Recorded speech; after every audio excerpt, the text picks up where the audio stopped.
Story. We now cross live to our correspondent at the United Nations, Sherwin Bryce-Pease. A very good evening to you, Sherwin. What was the context to today's meeting? Well, Bakshni, very curiously and interestingly, countries that preside over the Security Council, when South Africa, for example, presided a year ago, their debate was really on strengthening the cooperation between the Security Council and regional organizations, particularly the African Union. What Togo has done here has taken that a step further and looked specifically at terrorism in Africa in terms of the maintenance of peace and security, which is the essential mandate of the Security Council.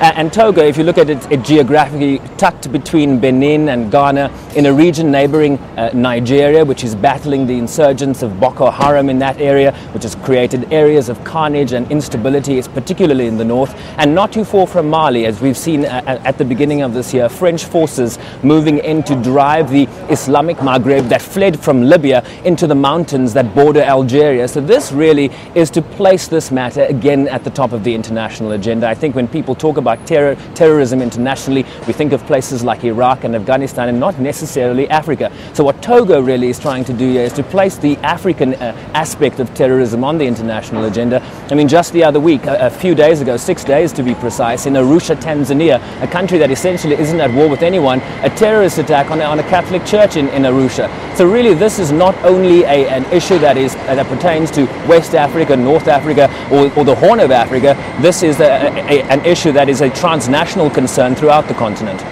Sherwin, let's talk about terrorism in Africa, because it has been described as a multifaceted problem requiring a multi-dimensional approach. Break that down for us, if you will. What exactly does that mean? Well, let's look at what the United Nations approach is. The UN has a counter-terrorism strategy that they want to implement in various countries that are facing the scourge. And what the Secretary General was talking about this morning was that you cannot approach terrorism with only a military force. Let's take Somalia, for example. We've seen great strides by the AMISOM group, the African Union force in Somalia, that has essentially driven and reduced the Al-Shabaab terrorist group into a non-fighting force, that rely essentially now on guerrilla attacks. What happens when the terrorists are no longer there? Institution building, human rights monitoring, a strong implementation of the rule of law. These are issues that the United Nations wants to look at.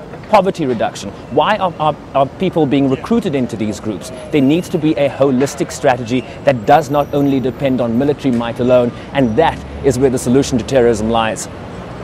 So what then would be the plan to counter the scourge of terrorism in Africa?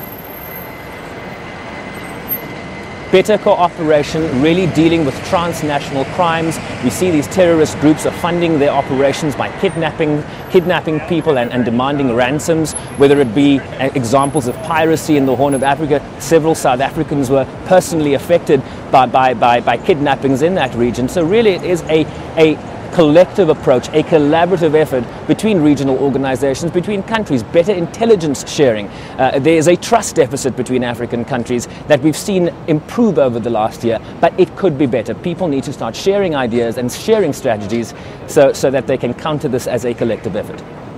Thank you very much for your insight. That was our reporter Sherwin Bryce-Pease coming to us from the United Nations headquarters. After the break,